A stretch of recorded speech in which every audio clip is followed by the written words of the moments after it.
Hello friends, welcome to Ayushman classes. तो देखिए, आज हम लोग स्टार्ट करने जा रहे हैं HPSC PGT math subjective exam, जो कि आज ही हुआ है। इसका एग्ज़ाम डेट है 23/9/2024, मतलब 23 सितंबर 2024 को, मतलब आज ही ये एग्ज़ाम हुआ है। और ये हरियाणा का जो है सब्जेक्टिव एग्ज़ाम था पीजीटी मैथ्स के लिए। तो इसमें जो पेपर आया था सब्जेक्टिव आया था, तो इसको हम लोग सॉल्व करेंगे। इसको कुछ लेक्चर्स में मैं आपको सॉल्व करवाऊँगा। तो इसमें जो सबसे पहला जो क्वेश्चन पूछा गया था वो था, find the value of the determinant 1 1 1 1 plus x 1 plus y 1 plus z 1 plus x plus x square 1 plus y square 1 plus z square. तो इस डिटर्मिनेंट की वैल्यू फाइंड करनी है। मैं आपको बता दूं कि ये जो पेपर है सब्जेक्टिव एग्जाम, इसी तरीके का पेपर आपका जो जीआईसी लेक्चरर का होता है यूपी में। और इस बार से जो है एलटी ग्रेड में भी प्रोबेबिलिटी है कि इस बार से भी वो सब्जेक्टिव एग्जाम भी जो है लेंगे जो है। तो इसी तरीके का पेपर कुछ आपके भी एग्जाम में आने वाला है। तो इस तरीके की परीक्षाओं की अगर आप तैयारी कर रहे हैं तो ये लेक्चर आपके लिए काफ़ी यूज़फुल होने वाला है। साथ ही साथ अगर आप चैनल पर नए हैं तो चैनल को तुरंत सब्सक्राइब कर लीजिए। अगर वीडियो पसंद आएगा तो एक लाइक का बटन दबाना नहीं भूलिएगा। अपने दोस्तों के साथ इसको जरूर शेयर करिएगा। चलिए स्टार्ट करते हैं। इस डिटर्मिनेंट को हमें सॉल्व करना है, डिटर्मिनेंट की वैल्यू फाइंड करनी है। तो हम लोग क्या करेंगे, सबसे पहले देखिए, अगर आप C2 और C3 को अगर ध्यान से देखें तो अगर मैं इसमें ऑपरेशन लगा दूँ इस डिटर्मिनेंट में कि C3 is replaced by C3 minus C2, तो थोड़ा सा हमारा काम आसान हो जाएगा। मान लीजिए इस डिटर्मिनेंट को मैं डेल्टा लिखता हूँ। तो पहला रो हमारा क्या है, फर्स्ट रो है हमारा 1 1 1। दूसरे रो में है 1 plus x 1 plus y 1 plus z. ठीक है, 1 प्लस वाई 1 प्लस जेड। तो C3 माइनस C2 करेंगे तो 1 प्लस एक्स माइनस हो जाएगा, तो बचेगा एक्स स्क्वायर, यहाँ बचेगा वाई स्क्वायर, यहाँ बचेगा जेड स्क्वायर। अब एक बार फिर से एक हम ऑपरेशन लगाएंगे। अब देखिए, अगर हम C2 माइनस C1 कर दें, ठीक है, तो थोड़ा सा काम हमारा और आसान हो जाएगा। तो C2 is replaced by C2 minus C1 करेंगे हम, तो हमें क्या मिलेगा, डेल्टा इज इक्वल टू, पहले कॉलम में तो हमें मिलेगा 1 1 1, दूसरे कॉलम में मिलेगा एक्स वाई जेड, और तीसरे कॉलम में हमें मिलेगा एक्स स्क्वायर वाई स्क्वायर और जेड स्क्वायर मिलेगा। ठीक है, तो थोड़ा इसको हम लोग और सिंप्लीफाई करते हैं। अब देखिए, अब यहाँ पे अगर मैं ऑपरेशन लगा दूँ, R2 is replaced by R2 minus R1। ठीक है, R2 is replaced by R2 minus R1, और R3 is replaced by R3 minus R1। ठीक है, ये ऑपरेशन अगर हम लोग लगा दें तो क्या मिलेगा हमको, डेल्टा इज इक्वल टू, हमें मिलेगा डेल्टा इज इक्वल टू क्या मिलने वाला है, देखिए यहाँ से हमको मिलेगा डेल्टा इज इक्वल टू, एक मिनट जरा सा पेज में नीचे कर लूँ, हमें मिलेगा डेल्टा इज इक्वल टू, हाँ, तो पहले तो हमें ऑपरेशन R2 R3 पे लगाना है, तो R1 को नोट कर लेते हैं, 1x और क्या हो जाएगा x square, R2 minus R1 मतलब 1 माइनस 1 0, यहाँ से मिलेगा y माइनस एक्स, और यहाँ से हमको मिलेगा y square minus x square, फिर 1 माइनस 1 0, और फिर क्या मिलेगा हमको, जेड माइनस एक्स मिलेगा, और क्या मिलेगा, Z square minus x square मिलेगा। ठीक है, अब देखिए यहाँ से सेकंड रो से हमको क्या मिल जाएगा common, y minus x, third row से मिल जाएगा जेड माइनस एक्स। तो इसको मैं बाहर निकाल लेता हूँ। तो वाई माइनस एक्स और जेड माइनस एक्स अगर हम लोग बाहर निकाल लें तो पहले रो में तो मिलेगा हमको 1x एक्स स्क्वायर, दूसरे रो में हमको क्या मिलेगा 0, वाई माइनस एक्स कॉमन कर लिया तो 1 मिलेगा, यहाँ पे y प्लस एक्स मिलेगा, यहाँ पे फिर 0, जेड माइनस एक्स कॉमन कर लिया तो 1 मिलेगा, और यहाँ पे क्या मिलेगा, जेड प्लस एक्स मिलेगा। ठीक है, अब हम इसको एक्सपैंड कर देते हैं, किस कॉलम के अलॉन्ग, फर्स्ट कॉलम के अलॉन्ग एक्सपैंड कर देते हैं, एक्सपैंडिंग अलॉन्ग C1। तो हमको क्या मिलेगा, y माइनस एक्स और जेड माइनस एक्स, ये तो रहेगा ही हमारे पास। ब्रैकेट में क्या मिलेगा, 1 इंटू, फिर फर्स्ट कॉलम फर्स्ट रो को छोड़ देंगे तो क्या मिलेगा, जेड प्लस एक्स और माइनस वाई माइनस एक्स मिलेगा। तो क्या मिलेगा हमको, plus x minus x cut जाएगा, तो हमको मिलेगा वाई माइनस एक्स, और यहाँ से मिलेगा जेड माइनस एक्स, और यहाँ पे मिल जाएगा जेड माइनस वाई। ठीक है, तो ये पहले वाले ब्रैकेट में से और दूसरे वाले ब्रैकेट में से माइनस माइनस कॉमन कर लें, प्लस हो जाएगा, मतलब हमें क्या मिल जाएगा, x minus y, y minus z, और क्या मिल जाएगा, जेड माइनस एक्स। तो ये हमारे पहले पार्ट का क्या हो गया, आंसर हो गया। ठीक है, तो इसमें पहले वाले जो क्वेश्चन था उसमें 2 पार्ट पूछे गए थे, तो ये वाले पहले पार्ट का हमारा क्या हो गया, आंसर हो गया। ठीक है, चलिए बढ़ते हैं इसमें जो है फिर इसके बी पार्ट की तरफ। अब देखिए बी पार्ट को जरा एक बार हम लोग फिर से नोट कर लेते हैं।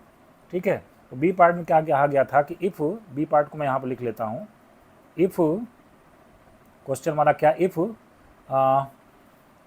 दिस, एक मिनट, इस जरा सा क्वेश्चन को थोड़ा सा ऊपर कर लेते हैं ना, थोड़ा सा दिखे अच्छे से। तो इफ़ ये मैट्रिक्स है, if this is equal to, if this is equal to, मतलब एक डिटर्मिनेंट है, यहाँ पे लिखा गया 1, और यहाँ पे लिखा गया cos x minus sine x, cos x minus sine x, और फिर यहाँ पे लिखा गया cos x plus sine x. Cos x plus sine x, ठीक है, और फिर 1 और cos y minus sine y, cos y minus sine y, और यहाँ पे कितना है cos y plus sine y, cos y plus sine y, ठीक है। ये हमारा क्या था, सेकंड रो था। थर्ड रो में हमारे पास क्या है, देखिए 1 cos z minus sine z, ठीक है। थर्ड रो में 1 cos z minus sine z, cos z minus sine z, और यहाँ पे कितना है cos z plus sine z, cos z plus sine z, और राइट हैंड साइड में लिखा गया k टाइम्स, और यहाँ पे लिखा गया 1 1 1 1 1 1, और यहाँ पे sine x sine y sine z, sine x sine y sine z, और यहाँ पे cos x cos y cos z, cos x cos y और कॉस जेड। तो आपको फाइंड क्या करना है, के की वैल्यू को आपको क्या करना है, फाइंड करना है, फाइंड द वैल्यू ऑफ के। तो ये हमारा क्वेश्चन है, ठीक है। तो देखिए हम लोग थोड़ा सा इसको सिंप्लीफाई करते हैं। तो कैसे इसको हम लोग सिंप्लीफाई करेंगे, सबसे पहले मैं इसमें ऑपरेशन लगा देता हूँ, C2 इज़ रिप्लेस्ड बाई, पहले हम लोग LHS को सॉल्व कर लेते हैं। देखिए ये LHS में है, ठीक है, LHS को मैं डेल्टा 1 बोल देता हूँ। तो क्या मिलेगा हमको, LHS is equal to, operation लगा देते हैं, C2 is replaced by C2 plus C3, ये ऑपरेशन हम लोग लगाएंगे। तो क्या मिलेगा हमको, 1 1 1, और C2 प्लस C3 करेंगे तो sign x sine x cut जाएगा, मिल जाएगा 2 cos x, यहाँ पे मिल जाएगा 2 cos y, और यहाँ पे हमको मिल जाएगा 2 cos z,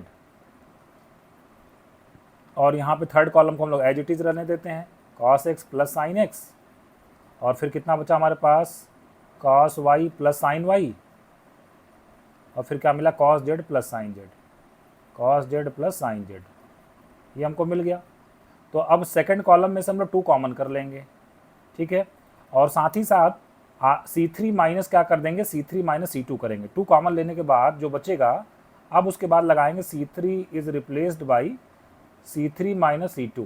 तो क्या मिलेगा, यहाँ तो 1 1 1 हो गया, यहाँ पे cos x cos y cos z मिल गया, ठीक है, cos x cos y cos z, मैं 2 कॉमन कर लिया हूँ। अब इसके बाद ऑपरेशन लगाएंगे C3 माइनस C2, तो cos x plus sine x से cos x माइनस हो जाएगा, तो क्या बचेगा साइन x, यहाँ क्या बचेगा साइन y, और यहाँ क्या बचेगा साइन z बचेगा, ठीक है।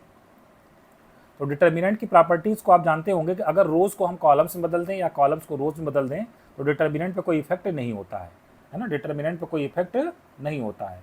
तो देखिए जो हम लोग क्या करेंगे, जो पहला कॉलम है उसको हम पहला रो बना देते हैं, मतलब यहाँ पे लिख देते हैं 1 1 1। सेकंड जो कॉलम है उसको हम लोग सेकंड रो बना देते हैं। तो क्या मिल जाएगा, cos x cos y cos z, cos x cos y, और क्या मिल जाएगा cos z, और जो थर्ड कॉलम है उसको थर्ड रो बना देते हैं। तो हमें क्या मिल जाएगा साइन x साइन y, और क्या मिल जाएगा साइन z मिल जाएगा। RHS वाले मैट्रिक्स को आप देखते रहिए, पहले रो में 1 1 1 है, मिल चुका है, लेकिन दूसरे में sine x sine y sine z है। अब हम लोग क्या करेंगे, R2 और R3 को आपस में इंटरचेंज कर देते हैं, और आपको प्रॉपर्टी मालूम है कि डिटर्मिनेंट में कोई 2 रो को आपस में इंटरचेंज कर दे तो बाहर माइनस साइन लग जाता है। तो कितना हो जाएगा -2, ये मिल जाएगा 1 1 1, और यहाँ पे मिल जाएगा sine x sine y sine z, sine x sine y और साइन z, और यहाँ पे क्या मिल जाएगा आपको cos x cos y और cos z। अब अगर देखिए यही RHS वाला डिटर्मिनेंट है, अगर इसको कंपेयर करें तो आगे लिखा है k और यहाँ पे लिखा है -2, तो इस तरीके से कंपेयर करने से हमें k की वैल्यू कितनी मिल जाएगी, -2 मिल जाएगी, ठीक है।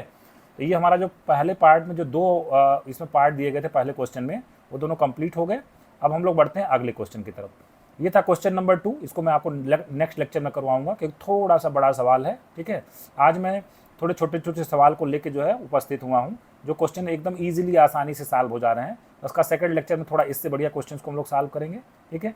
तो आ जाते हैं क्वेश्चन नंबर 3 पर आ जाते हैं। बहुत ही सिंपल सवाल था, बहुत ही ईजी क्वेश्चन था। क्वेश्चन क्या था, लीनियर ट्रांसफॉर्मेशन से था, लीनियर अलजेब्रा का क्वेश्चन है। If t from r³ to r square be a linear transformation defined by t of x y z is equal to x plus y plus z, x minus y plus z, then find the matrix of t with respect to s1 is equal to 1 1 1 1 2 1 1 2 0 and s2 is equal to this, ठीक है। तो देखिए यहाँ पे एक है आपका vector space R3 और यहाँ पे एक है R2। R3 की बेसिस ये दी गई है और R2 की बेसिस ये दी गई है। आपको इस लीनियर ट्रांसफॉर्मेशन की मैट्रिक्स निकालनी है। तो देखिए उसका तरीका क्या होता है, सबसे पहले हम t पे क्या ऑपरेट करवाएंगे, ये 1 1 1 को ऑपरेट करवाएंगे, 1 1 1, और डेफिनेशन देखिए यहाँ पे दी गई है x plus y plus z और x minus y plus z. क्या आ जाएगा, x plus y plus z से कितना आ जाएगा, 3 आ जाएगा। X plus y plus z कितना आ जाएगा, 3 आ जाएगा। और दूसरा जो मेंबर मिलेगा कितना मिल जाएगा, 1 मिल जाएगा। X minus y plus z करेंगे तो x minus y 0 plus z मतलब 1, तो कितना मिल जाएगा हमको, 3, 1 मिल जाएगा। इसी तरीके से हम लोग अब इसका जो दूसरा मेंबर उसको ऑपरेट करवाते हैं, 1 to 1 को ऑपरेट करवाते हैं। तो 1 to 1 को ऑपरेट करवाएंगे तो हमको मिल जाएगा 4, 0 मिल जाएगा। ठीक है ना, ये डेफिनेशन ऊपर दी गई है, आई होप आप समझ पा रहे होंगे। X plus y plus z, x minus y plus z से कितना मिल जाएगा, 4। इसको हम पहले वाले को एक्स, दूसरे वाले को वाई और तीसरे वाले को जेड बोल रहे हैं। अब फिर हमारे पास क्या है, 1 to 0 है, तो 1 to 0 का अगर हम लोग ऑपरेट करवाएं तो हमको मिल जाएगा 3, -1। अब देखिए आगे का स्टेप क्या होता है, ये जो इमेजेस मिल गई हैं इसको हमको क्या करना है, जो S2 के वेक्टर्स हैं उसके लीनियर कॉम्बिनेशन में लिखना है। ठीक है, तो चलिए लिखते हैं। मान लिया 3, 1 को मैं उठाता हूँ यहाँ से, 3, 1 को लिखूंगा अल्फा टाइम्स S2 के वेक्टर क्या क्या है, 1, 2 है, और प्लस बीटा टाइम्स कितना हो जाएगा, 1, 1 हो जाएगा। ठीक है, तो इसको हम लोग जरा सॉल्व करते हैं और अच्छे से। तो ये कितना हो जाएगा, अल्फा प्लस बीटा, और यहाँ जाएगा 2 अल्फा प्लस बीटा, और लेफ्ट में हमारे पास कितना है, 3, 1 है। तो यहाँ से अगर कंपेयर करें तो अल्फा प्लस बीटा की वैल्यू कितनी हो जाएगी, 3, और यहाँ से 2 alpha plus beta is equal to कितना हो जाएगा, 1। अगर मैं इसको सब्ट्रैक्ट कर दूँ, ये plus beta minus beta cut जाएगा, minus alpha is equal to कितना हो जाएगा, 2। यहाँ से अल्फा की वैल्यू कितनी मिल जाएगी, -2 मिल जाएगी। ठीक है, अल्फा इज इक्वल टू -2 पहले इक्वेशन में रख दें, तो बीटा इज इक्वल टू कितना मिल जाएगा, 5 मिल जाएगा। ठीक है, तो यहाँ पे हमें मिल गया कितना, अल्फा इज इक्वल टू कितना मिल गया, -2, और बीटा इज इक्वल टू कितना मिल गया, 5 मिल गया। यही काम हम लोग 4, 0 के लिए भी करेंगे। ये 4, 0 को मैंने लिखा अल्फा टाइम्स 1, 2 और प्लस बीटा टाइम्स कितना, 1, 1। ठीक है, तो यहाँ पे जब आप उसी तरीके से, जिस तरीके से मैंने इसको सॉल्व किया, अगर आप सॉल्व करेंगे तो अल्फा इज इक्वल टू मिल जाएगा आपको -4। ठीक है, और बीटा की वैल्यू आपको मिल जाएगी 8 मिल जाएगी, 8, 1, 1। और जो थर्ड वेक्टर, थर्ड आपका था क्या था, 3, -1, उसको भी हम लोग लीनियर कॉम्बिनेशन में लिखेंगे, किसके, alpha times 1, 2 plus beta times 1, 1। ठीक है, तो यहाँ से आपको अल्फा और बीटा की वैल्यू जो मिलेगी वो मिल जाएगी -4 and 7, -4 and 7। ठीक है, तो अब हमारी जो मैट्रिक्स बनेगी, matrix of linear transformation with respect to the basis S and S dash. ठीक है, तो S with respect to the basis S1 and S2, with respect to the basis S1 and S2। तो देखिए कैसे लिखा जाता है, जो हमारा पहला जो मिला है अल्फा और बीटा, इसको पहले कॉलम में लिख देंगे, -2 और 5। फिर जो दूसरा अल्फा बीटा मिला यहाँ पे -4 और -8, इसको हम लोग दूसरे कॉलम में लिख देंगे, -4 and 8। और जो तीसरा मेंबर मिला ये अल्फा बीटा की वैल्यू -4 and 7, इसको तीसरे कॉलम में लिख देंगे, तो -4 and 7। तो ये हमारी जो रिक्वायर्ड मैट्रिक्स वो बन जाएगी -2, 5, -2 पहले कॉलम में -2, 5, दूसरे कॉलम में -4, 8 और तीसरे कॉलम में -4 and 7। तो यही हमारा क्या हो जाएगा, फाइनल आंसर हो जाएगा। तो इस तरीके से अगर कोई लीनियर ट्रांसफॉर्मेशन आपको दिया हो तो उसकी हम लोग क्या निकाल सकते हैं, मैट्रिक्स निकाल सकते हैं। ठीक है, अब देखिए अगला क्वेश्चन हमारा क्या था, इस एग्जाम में जो अगला क्वेश्चन पूछा गया तो क्या था, क्वेश्चन नंबर 4। ये भी बहुत ही सिंपल क्वेश्चन था। कहा गया था investigate the value of lambda and mu for the equation x plus y plus z is equal to 6, x plus 2y plus 3z is equal to 10, x plus 2y plus lambda z is equal to mu such that it has no solution, unique solution and infinite solution. तो ये आपका non homogeneous system of linear equation दिया गया था। Lambda और mu की value बतानी है सच दैट पहले का नो सोल्यूशन मिले, यूनिक सोल्यूशन मिले और इनफाइनाइट सोल्यूशन मिले। तो सबसे पहले हम यहाँ पे इसको आगमेंटेड मैट्रिक्स इसकी बनाएंगे। ठीक है, तो A:B ऐसे इस तरीके से लिखेंगे।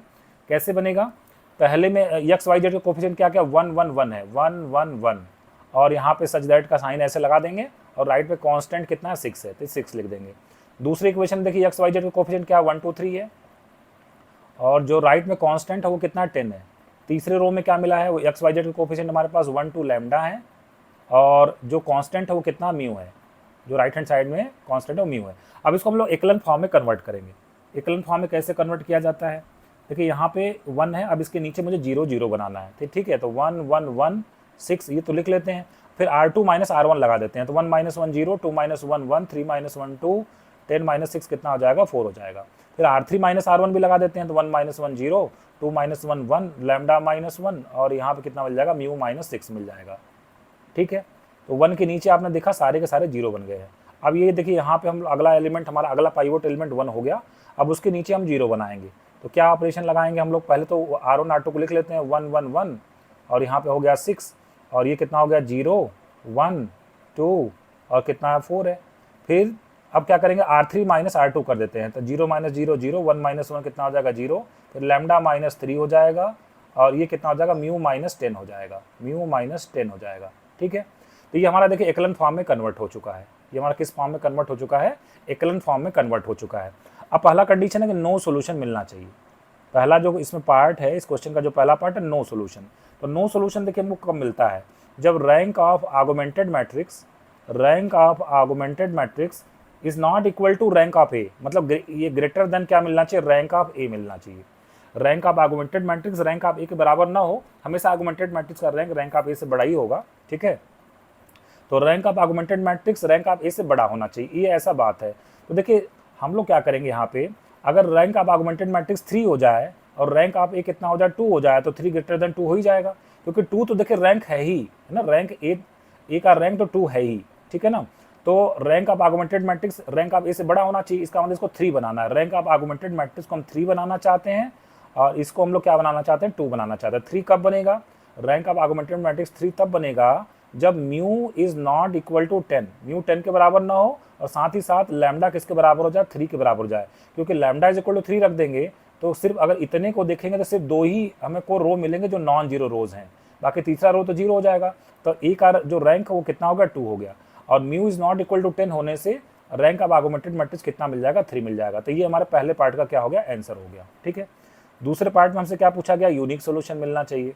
ठीक है, तो यूनिक सोल्यूशन कब मिलता है, यूनिक सोल्यूशन मिलने के लिए रैंक ऑफ आर्गुमेंटेड मैट्रिक्स, ठीक है, rank of augmented matrix is equal to rank of A and which is equal to number of variables, है ना, 3 मिलना चाहिए। अब देखिए इसमें सिंपली अगर lambda is not equal to 3, if lambda is not equal to 3 तो यहाँ पे नॉन जीरो एलिमेंट आ जाएगा, तो ए का रैंक कितना हो जाएगा, 3, और आर्गुमेंटेड मैट्रिक्स का भी रैंक कितना आ जाएगा, 3 आ जाएगा, तो दोनों बराबर आ जाएंगे। तो इसमें म्यू पे कोई इफेक्ट नहीं, mu can take any value, आप चाहें तो इस केस में लिख सकते हैं mu can take any value. तो ये हमारा सेकंड पार्ट का आंसर हो गया।